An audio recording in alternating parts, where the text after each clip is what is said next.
Луна радует землян невероятно красивыми видами. У одних только полнолуний множество цветов и древних названий. Самое завораживающее — красное или кровавое, когда спутник нашей планеты окрашивается в алые оттенки.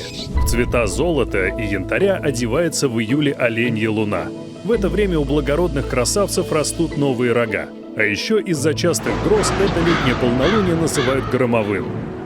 Осетровая луна восходит в августе. Из-за красно-оранжевых оттенков так ее называли древние индейцы. Они считали этот сезон самым удачным для ловли пресноводной рыбы. Урожайная полная луна царствует в сентябре. В разгар сбора выращенных овощей и корнеплодов под ее ярким светом можно работать всю ночь. Суперлуния, пожалуй, самое зрелищное. В этот период спутник Земли оказывается на максимально близком к ней расстоянии. Поэтому лунный шар кажется примерно на 14% больше и на треть ярче.